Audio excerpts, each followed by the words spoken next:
नमस्ते। एक सवाल है। लोकतंत्र यानी डेमोक्रेसी हम सबसे कहता है कि हम सब बराबर हैं। पर क्या सच में ऐसा है? क्या सिर्फ वोट दे देने से सबकी थाली में रोटी आ जाती है? आज चलिए इसी गुत्थी को, इसी पजल को सुलझाने की कोशिश करते हैं।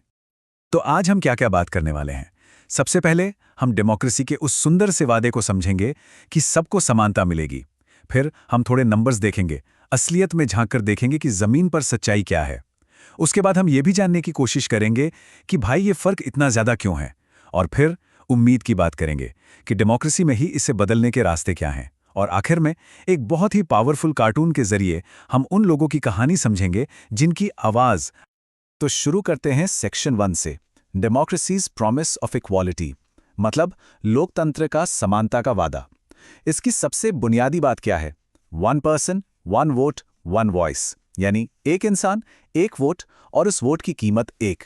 फिर चाहे कोई कितना भी अमीर हो या कितना भी गरीब, कागज पर आईनी तौर पर सबकी आवाज का वजन बिल्कुल बराबर माना जाता है। पर यहां एक बड़ा सवाल उठता है, क्या एक वोट दे देने का मतलब सच में एक बराबर की आवाज है? सोचने वाली बात है ना। और यही वो सबसे बड़ा सवाल है जिस पर आज हमारी पूरी चर्चा टिकी हुई है। इसे कहते हैं पॉलिटिकल इक्वालिटी, यानी राजनीति में सबकी बराबरी। ये आप समझ लीजिए लोकतंत्र की आत्मा है, उसकी सोल है। इसका सीधा सा मतलब है कि हर सिटीजन को, हर नागरिक को वोट देकर अपनी पसंद के लीडर्स, अपनी पसंद की सरकार चुनने का पूरा पूरा हक है। यही वो फाउंडेशन है, वो नींव है जिस पर एक अच्छा, एक आदर्श लोकतंत्र खड़ा होता है। तो ठीक है, वादे तो बहुत अच्छे हैं, लेकिन अब आते हैं जमीन पर। हकीकत क्या कहती है? Section 2, the reality of inequality. अब हम कुछ नंबर्स, कुछ आंकड़ों पर नजर डालेंगे जो एक बिल्कुल अलग ही कहानी बयान करते हैं। चलिए शुरुआत अपने देश भारत से करते हैं। ऑक्सफैम की 2023 की रिपोर्ट एक बहुत बहुत चौंकाने वाला आंकड़ा दिखाती है। पता है क्या? देश की जो टोटल दौलत है, जो नेशनल वेल्थ है, उसका 77%, 77% हिस्सा सिर्फ ऊपर के 10% लोगों के पास है। सोचकर देखिए, 10 लोग केक के 77 टुकड़े खा रहे हैं और बाकी 90 लोग बचे हुए 23 टुकड़ों में गुजारा कर रहे हैं। कितना बड़ा फर्क है ये। और ये मत सोचिए कि ये प्रॉब्लम सिर्फ भारत की है, बिल्कुल नहीं। चलिए दूर चलते हैं। अमेरिका दुनिया का सबसे पुराना लोकतंत्र माना जाता है। वहां क्या हाल है? वहां देश की कुल दौलत का लगभग 30% सिर्फ 1% लोगों के पास है। मतलब 100 में से 30 रुपए सिर्फ एक आदमी के पास। तो ये एक ग्लोबल प्रॉब्लम है, एक पूरी दुनिया की समस्या। चलिए ब्राजील और साउथ अफ्रीका जैसे दूसरे बड़े डेमोक्रेटिक देशों को देखें। यहां भी कहानी कुछ अलग नहीं है। यहां पर जो सबसे अमीर 20% लोग हैं, वो देश की इनकम का 60% से भी ज्यादा हिस्सा ले जाते हैं। और जो सबसे गरीब 20% लोग हैं, उनके हिस्से में 3% से भी कम आता है। तो साफ दिख रहा है, एक छोटा सा ग्रुप है जो बहुत अमीर होता जा रहा है और एक बहुत बड़ी आबादी बहुत पीछे छूट रही है। तो इन सारे नंबर से, इन सारे आंकड़ों से एक बात तो बिल्कुल साफ हो जाती है ना, कि पॉलिटिकल इक्वालिटी यानी वोट देने की बराबरी अपने आप इकोनॉमिक इक्वालिटी यानी पैसे की बराबरी नहीं लाती।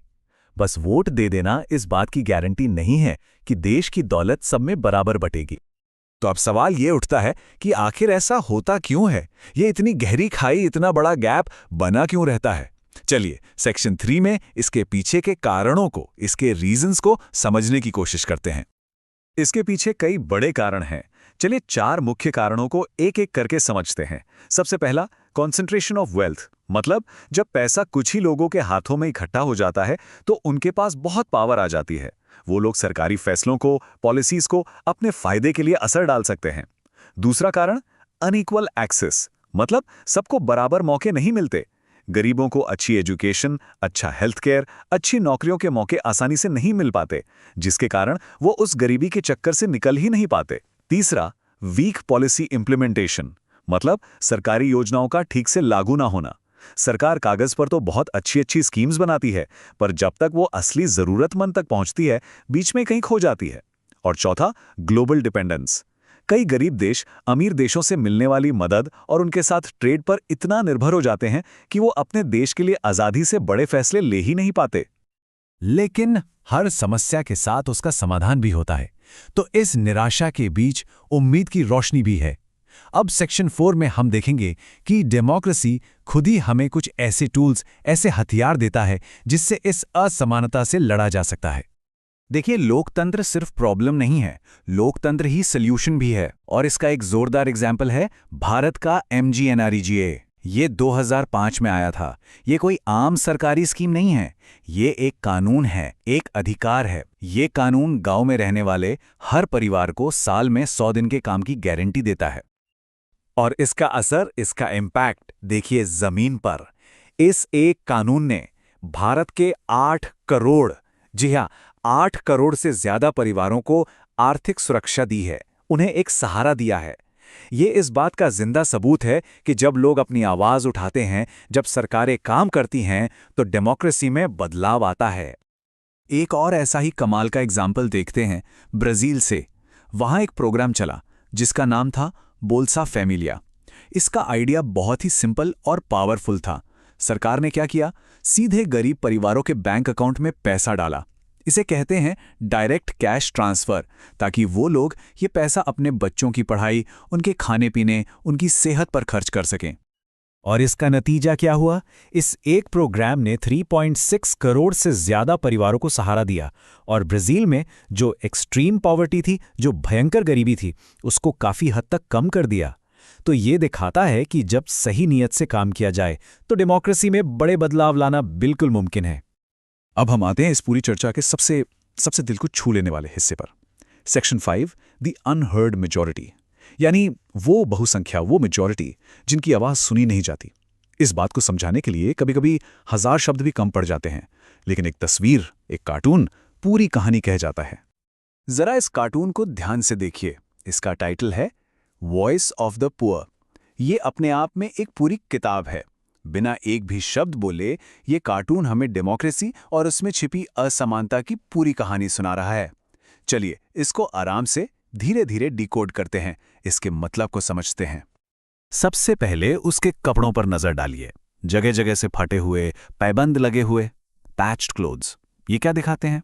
ये दिखाते हैं कि गरीबों को जो मदद मिलती है वो अक्सर टेम्पररी होती है, बस एक पैबंद की तरह। कोई परमानेंट सॉल्यूशन, कोई पक्का समाधान नहीं। और फिर देखिए उसके नंगे पांव, बेयर फीट। ये उनकी कमजोरी, उनकी वल्नरेबिलिटी को दिखाते हैं कि उनके पास बेसिक सुरक्षा तक नहीं है। और अब इस कार्टून का सबसे पावरफुल, सबसे तकलीफदेह हिस्सा, उसका मुंह जो कपड़े से सिला हुआ है, कवर्ड माउथ। ये क्या कह रहा है? ये चीख चीख कर कह रहा है कि देश में गरीबों की संख्या सबसे ज्यादा है, वो मेजॉरिटी हैं, लेकिन जब असली फैसले लेने की बारी आती है तो उनकी आवाज को, उनकी वॉइस को दबा दिया जाता है। और उसके चेहरे पर देखिए, कोई एक्सप्रेशन नहीं है, एक्सप्रेशनलेस फेस। ये उस निराशा को, उस होपलेसनेस को दिखाता है जब इंसान को लगने लगता है कि कुछ नहीं बदलेगा और वो उम्मीद ही छोड़ देता है। तो इस पूरी तस्वीर का संदेश, इसका मैसेज बिल्कुल साफ है। इकोनॉमिक इनइक्वालिटी यानी अमीर और गरीब के बीच का फर्क एक लोकतंत्र में भी मेजॉरिटी यानी बहुसंख्या की आवाज को खामोश कर सकता है, उन्हें वॉइसलेस बना सकता है। तो इतनी सारी बातों के बाद हम आखिर में क्या सीखते हैं? The takeaway. सबसे बड़ी सीख ये है कि पॉलिटिकल इक्वालिटी यानी वोट देने का अधिकार वो सिर्फ एक टूल है, एक औजार है। मान लीजिए एक हथौड़ा। उसकी ताकत इस बात पर डिपेंड करती है कि नागरिक यानी हम सब कितने जागरूक हैं और सरकार कितनी मजबूती से काम करती है। तो आखिर में सवाल ये है, डेमोक्रेसी हम सबको एक आवाज तो देती है, पर हम सब मिलकर ये कैसे सुनिश्चित करें, ये कैसे मेक श्योर करें कि ये आवाज सिर्फ एक गूंज बनकर ना रह जाए? ये एक ऐसी ताकत कैसे बने जो सच में बदलाव ला सके? ये सवाल हम सब के लिए है। इस पर सोचना बहुत जरूरी है। धन्यवाद।